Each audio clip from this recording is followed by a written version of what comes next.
अस्सलाम वालेकुम everyone, welcome back to my channel. उम्मीद करती हूँ सब ठीक होंगे और अपने अपने घरों में खुश आबाद होंगे। अल्लाह ताला सबको ठीक रखे और हंसता मुस्कुराता रखे, आमीन। मेरा ये व्लॉग काफ़ी टाइम बाद आया है, रमज़ान और ईद के काफ़ी अर्से बाद आया है। और कुछ रमज़ान की रूटीन बहुत बिज़ी थी और मुझे ख़ुद भी नहीं अच्छा लगता कि रमज़ान में इंसान हर वक्त मोबाइल लिए बैठा रहे। और कुछ बिज़ी होती है रूटीन रमज़ान में, कुछ ज़्यादा बिज़ी हो जाता है इंसान, लेकिन ये है इबादत डिस्टर्ब होती है अगर इंसान मोबाइल लिए बैठा रहे तो इसलिए मैं ज़्यादा प्रेफर नहीं करती कि रमज़ान में मोबाइल का यूज़ किया जाए, या आप अल्लाह के घर जाओ तो मोबाइल का यूज़ किया जाए, क्योंकि इसमें बनावट लगती है अलग ही। तो बहुत सारे लोग अपनी शेयर भी करते हैं, उनकी अपनी सोच होती है और मेरी अपनी सोच है। मेरी सोच यही है कि भाई आप से एज़ अ व्लॉगर अगर कोई ये पूछ रहा है कि भाई आप इबादत नहीं करती, तो आप उसको जानामाज़ें बिछा बिछा के दिखाएं और कुरान हाथ में लिए लेके दिखाएं, तो वो बनावट हो जाती है। तो इससे बेहतर है कि आप इबादत छुप के करें। और वैसे भी अगर आप पुराने मक्का में भी आप अगर देखें तो वहाँ पे भी यही था कि अरब जो थे, पुराने अरब, वो छुप के इबादत करते थे। और छुप के इबादत करने की ही फ़जीलत है ज़्यादा, इंसान को इसमें दिखावा नहीं करना चाहिए। वैसे तो सबकी अपनी अपनी सोच होती है, अगर आप दिखाना चाहते हो तो आप दिखाएं, लेकिन मुझे नहीं लगता कि इंसान को दिखा के करना चाहिए, तो इसलिए मैं नहीं दिखाती। और ईद के बाद भी मेरी रूटीन काफ़ी बिज़ी थी। आप लोग कह रहे होंगे ये भाषण देने बैठ गई, तो ऐसी कोई बात नहीं है। मेरी जो सोच थी वो मैंने आप तक पहुंचा दी, और आगे मुझसे कोई ये भी नहीं पूछ सकेगा कि भाई आप नमाज़ पढ़ती हैं कि नहीं पढ़ती, या आप कुरान पढ़ती हैं कि नहीं पढ़ती, क्योंकि ये वाला मामला मेरा और अल्लाह के दरमियान है। तो उसको मेरे और अल्लाह के दरमियान ही रहना चाहिए, ना कि इसमें इंसान बाकी जो है वो इन्वॉल्व हों। तो उम्मीद करती हूँ आपको मेरा ये पॉइंट अंडरस्टैंड हो गया होगा। और आप सब लोगों के रमज़ान और ईद कैसे गुजरे मुझे ज़रूर कमेंट बॉक्स में बताइएगा। और मैं गई थी बहरिया टाउन रमज़ान के बाद घूमने के लिए। तो यहाँ कराची वालों के पास एज़ यूजुअल मेरा एक ही जवाब है कि कोई और एक्टिविटी नहीं है, जाएँ तो जाए कहाँ घूमने के लिए। तो इसलिए हम भी वहीं जाते हैं जहाँ सब जाते हैं। हम ऐसे ही लॉन्ग ड्राइव पे निकलते हैं और पहुँच जाते हैं बहरिया टाउन। खैर ये सेकंड डे स्टार्ट हो जाता है और हमारी मासी आ जाती है, फिर उसके बाद मुझे जाना होता है मार्केट। लेकिन मार्केट जाने से पहले मुझे ये पार्सल रिसीव हो जाता है, जो कि मैंने दराज से ऑर्डर किया था। और ये देखने में काफ़ी बड़ा लग रहा था, लेकिन मैंने जब मंगाया तो बहुत पिन्ना सा था, मतलब बहुत छोटा सा था, जिस पे मुझे काफ़ी डांट भी सुननी पड़ी और काफ़ी मजाक भी उड़ाया गया मेरा कि ये तुमने क्या चीज़ मंगा ली, बच्चों का खिलौना। तो बस ये वाली बात है कि सोशल मीडिया पे इंसान को चीज़ कुछ नज़र आती है और जब वो रिसीव होती है तो निकलती कुछ और है। खैर इसमें छोटी सी ड्रॉस टाइप की सी बनी हुई है, और बनी हुई क्या है वो अलग से दी हुई है, प्लास्टिक का खिलौना समझ लें आप इसे। और जहाँ तक इसकी प्राइस की बात की जाए तो इसकी प्राइस नॉर्मल थी, मतलब 400 टू 500 के मिड में आया था ये विद डीसी। और मेरे हिसाब से ये बिल्कुल वर्थलेस था। इसमें ना इतनी स्पेस है कि भाई आप कुछ रख सकें, और ना ये इतना मजबूत है कि ज़्यादा चल सके। और यहाँ मैं शॉपिंग के लिए पहुँच चुकी हूँ। ये विज़िट था मेरा तारिक रोड का। बेसिकली मुझे मतीन सेंटर ज़्यादा अच्छा लगता है, तो ये मैं मतीन सेंटर पे ही उतरी थी। यहाँ पे ज़्यादातर आपको पार्टी वेयर, ब्राइडल वेयर और मुख्तलिफ़ किस्म के हल्के और हैवी ड्रेसेस आपको बहुत आसानी से और कुछ बजट में और कुछ बजट से आउट मिल जाते हैं। तो आपकी अपनी चॉइस है कि आप किस तरह की चीज़ लेना प्रेफर करते हैं। वैसे इकोनॉमिकल सिचुएशन बहुत ख़राब चल रही है वर्ल्ड वाइड ही, लेकिन पाकिस्तान की तो कुछ ज़्यादा ही ख़राब है, तो मुझे मार्केट में रश नज़र नहीं आया। हालांकि ये शादियों का सीज़न है। शादियों का सीज़न से मतलब मोस्टली शादियां जो होती हैं वो ईद के बाद होती हैं और लोग काफ़ी तैयारियों में लगे हुए होते हैं। लेकिन अब की बार मुझे लगा कि शादियां हो नहीं रही हैं जैसे, क्योंकि काफ़ी रश कम था, बिल्कुल मार्केटें खाली पड़ी हुई थी। मतलब आप तारिक रोड जाओ और इतनी हुजूम होता है, इतनी ज़्यादा क्राउड होता है वहाँ पे। लेकिन वहाँ पे मैं आफ्टर मगरिब के टाइम पे ही गई थी, तो मगरिब के बाद ही गई थी, सॉरी। तो वो मुझे वहाँ पे नहीं नज़र आया रश। और ये अंकल काफ़ी फ़ोर्स कर रहे थे कि आप ले लें, आप ले लें। तो हमें जब ज़रूरत नहीं तो हम लेके करेंगे क्या। खैर हमने इनसे प्राइजेस मालूम किए और उन्होंने कहा कि आप व्लॉगर हैं तो आप दिखाएं लोगों को, ताकि जिनको ज़रूरत है तो मेरे प्राइस सुनकर वो मुझसे परचेज़ कर लें। इनकी दुकान पे काफ़ी वैरायटी थी और काफ़ी अच्छा था ये सूट। इस पे सितारा और दबका का काम बहुत अच्छा हुआ था और बारीक काम में था। टिश्यू पे हुआ था ये काम और काफ़ी अच्छी फैब्रिक भी अच्छा है इसका। तो ये सूट ये 12,000 में दे रहे थे और काफ़ी रीज़नेबल प्राइसेस थे इनके। ये सूट भी काफ़ी अच्छा है इनका। मोस्टली शॉपकीपर्स यही कह रहे थे कि हालात ख़राब हैं इसलिए हम फ़ारिग बैठे हुए हैं। तो अगर वाक़ई में हालात ख़राब नहीं होते तो वो लोग इतने फ़ारिग नहीं बैठे हुए होते और मुझे इस तरह डिटेल में दिखाते भी नहीं। इन्होंने मुझे काफ़ी सारे सूट्स दिखाए और मैं जब भी तारिक रोड गई हूँ तो मैंने वहाँ पे रश ही पाया है, लेकिन इस दफ़ा ऐसा हुआ कि यहाँ पे रश नहीं था। और ईद पे तो ख़ैर मेरा विज़िट हुआ ही नहीं किसी भी मार्केट में सिवाय लकी वन के, क्योंकि वहाँ से हम उमूमन जो है ब्रांड की शॉपिंग अगर जो हमें करनी होती है तो वो ही करते हैं। इतने ज़्यादा हैवी सूट्स नहीं लेते, तो इसलिए बस वहीं विज़िट हुआ था मेरा। और उसके बाद मैं वाक़ई में काफ़ी देख के हैरान रह गई कि काफ़ी खाली पड़ी हुई थी मार्केट्स।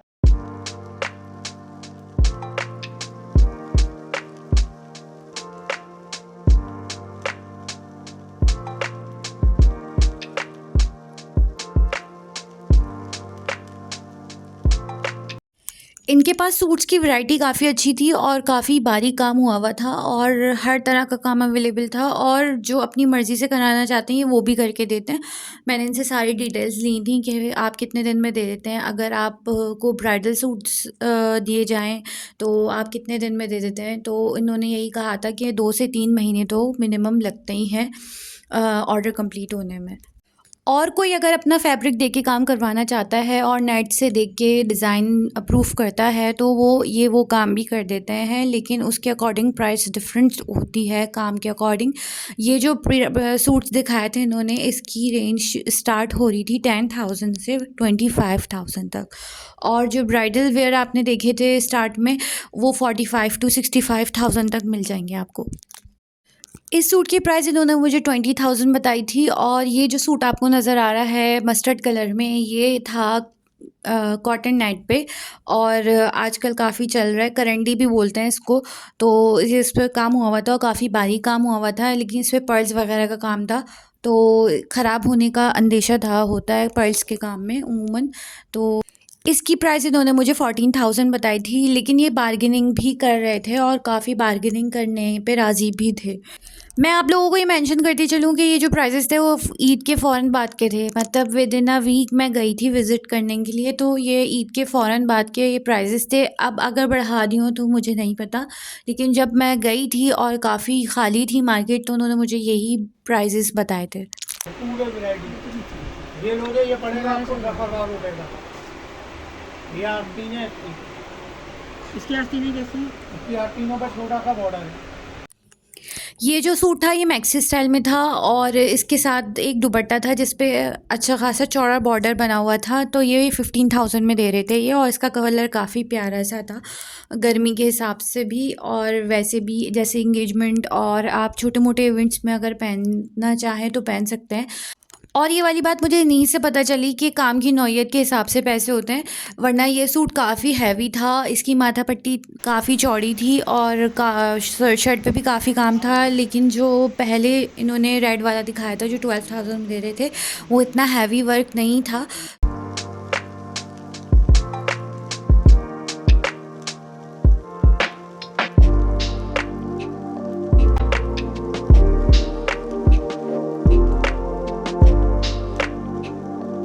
ये सूट की प्राइस इन्होंने मुझे जो बताई थी वो थी 60,000, लेकिन ये इससे कम कर देते।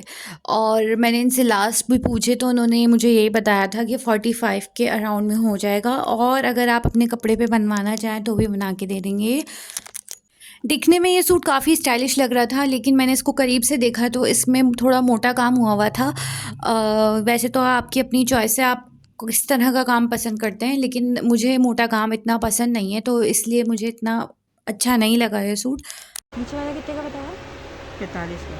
45 का। और ये सूट इन्होंने बताने के 45 बताए थे, लेकिन ये लास्ट जो है 40 पे एग्री हो गए थे और बट हमने लेना नहीं था तो हमने बोला कि कोई आए तो उसके लिए आप कितना कर देंगे, तो उन्होंने उस पे बोला 40,000 में मैं दे दूँगा, लेकिन स्टिचिंग अगर करवानी है तो स्टिचिंग के पैसे अलग लेंगे। चीज़ दे दो माशाल्लाह। ये आस्तीन भी आस्तीन दे है दो। बताएं, ये इसकी प्राइस बताएं। ये 20 का पड़ेगा। इस सूट का कलर भी काफ़ी प्यारा था और इस पे काम भी काफ़ी प्यारा हुआ था और इसके प्राइसेस तो आपने सुन ही लिए होंगे। तो इसके प्राइसेस में भी ये बार्गेनिंग करने पे एग्री थे, बट लेने की ही बात है, जहाँ तक के लेने वाला होता तो फिर ये बार्गेनिंग करते, हम लोग लेने के लिए नहीं गए थे।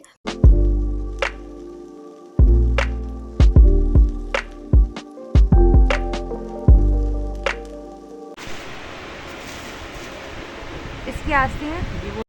इनके पास मेजॉरिटी कपड़े जो थे वो शिफॉन के फैब्रिक में थे। शिफॉन ज़्यादातर यूज़ हुआ था ब्राइडल वेयर में भी और पार्टी वेयर में भी। बहुत कम ऐसा कपड़ा था जो ऑर्गेन्जा या टिशू या इसके अलावा, और बड़े आउटलेट्स पे अगर आप जाते हैं इसके अलावा तो वहाँ पे आपको और वैरायटी मिल जाती है, लेकिन इनके पास जो वैरायटी थी वो इसी फैब्रिक पे थी ज़्यादातर। इसके क्या प्राइस है? ये बहन बताने वाले तो वही हैं 20-22 हज़ार रुपये।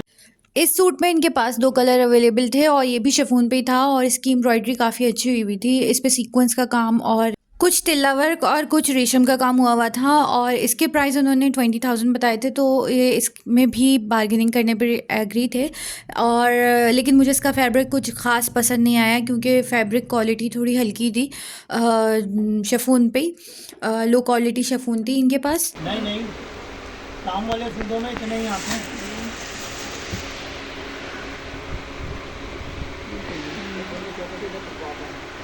इसकी आस्तीनें लाइट है। मुझे ऐसा लगता है कि गोटे का काम कराची में बहुत अच्छा आपको अवेलेबल नहीं होगा क्योंकि गोटा जो है वो पंजाब की सौगात है, तो पंजाब में आपको गोटे का काम बहुत अच्छा मिल जाता है।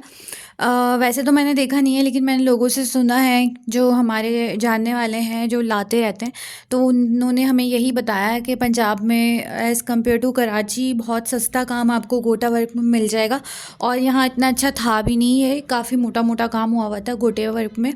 इनसे वैरायटी मैंने ही निकलवाई थी गोटे के काम की और प्राइस भी इसके काफ़ी हाई थे क्योंकि जो हमारे जानने वाले लेकर आते हैं वो गोटा के काम के जो सूट्स होते हैं वो काफ़ी सस्ते बताते हैं, लेकिन इनके पास काफ़ी महंगे थे और इतने अच्छे डिज़ाइंस भी नहीं थे।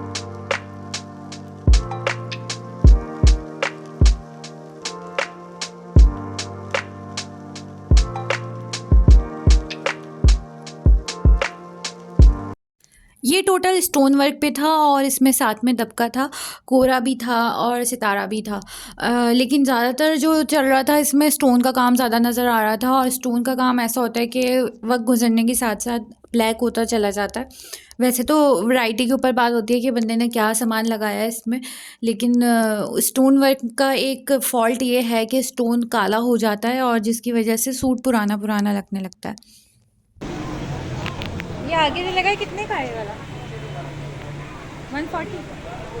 स्टार्ट में ये मैक्सी लगी हुई थी जो कि वलीमा वेयर्स के लिए थी, वलीमा ब्राइडल के लिए, तो ये काफ़ी अच्छी लग रही थी और फ्रंट ओपन थी। ये मैक्सी के प्राइस इन्होंने 140 बताए थे और इस पे काम भी काफ़ी खूबसूरत हुआ था और लग भी अच्छी रही थी, तो मैंने इसके प्राइस मालूम किए थे। तो इसमें भी बार्गेनिंग हो सकती है। मैंने वैसे इनसे पूछा नहीं था कि भाई आप बार्गेनिंग करेंगे या नहीं, मैं बाहर से वापस आ गई थी क्योंकि टाइम अच्छा खासा हो गया था। मैं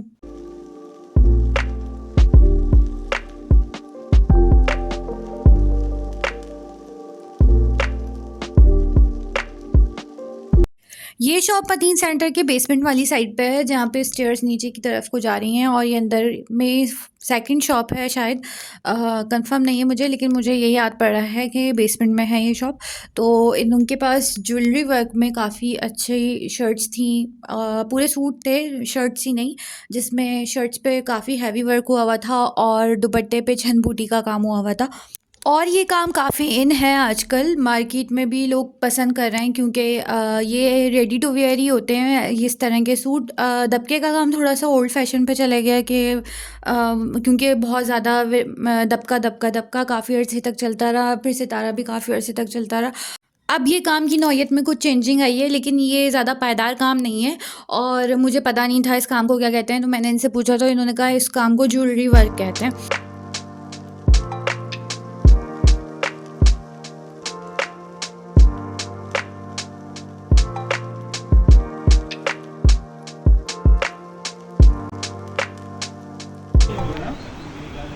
जो काम सिला हुआ ना सब ये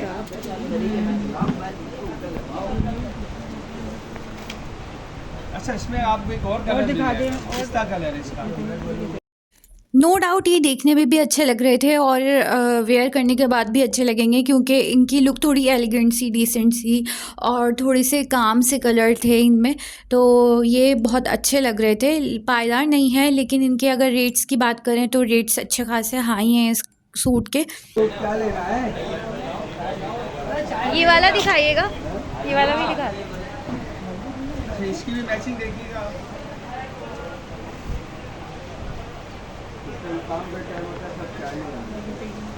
इन सूट्स की अगर प्राइस की बात करें तो ये सूट्स स्टार्ट जो हो रहे थे वो 10,000 से स्टार्ट थे और फिर उससे हाई रेट्स जा रहे थे, तो ये बार्गेनिंग भी कम ही कर रहे थे। ये कह रहे थे ये सूट काफ़ी इन हैं तो आजकल इसकी डिमांड ज़्यादा है।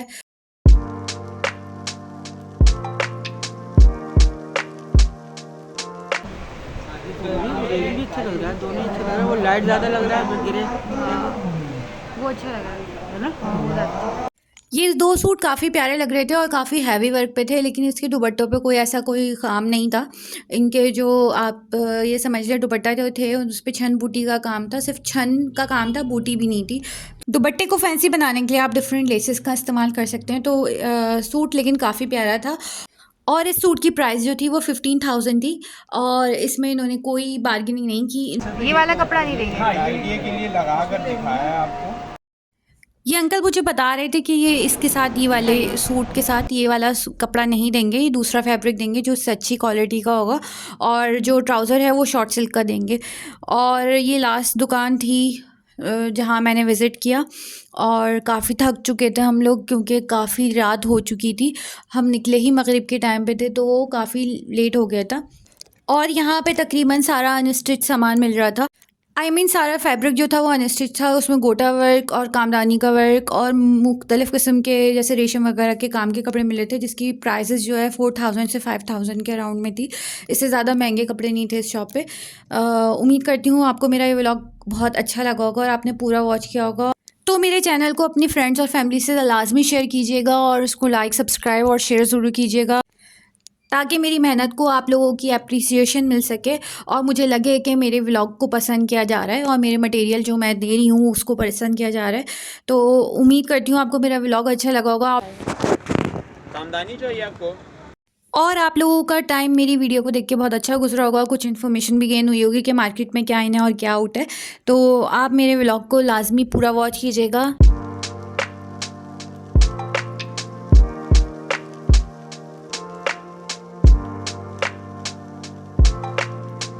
मुझे ऐसा लगता है कि हमारा ईस्टर्न वेयर वेस्टर्न से ज़्यादा अच्छा लगता है और सदाबहार होता है और इंसान पहन के भी इसको अच्छा लगता है। तो आप लोगों की इस बारे में क्या राय है मुझसे ज़रूर कमेंट बॉक्स में शेयर कीजिएगा।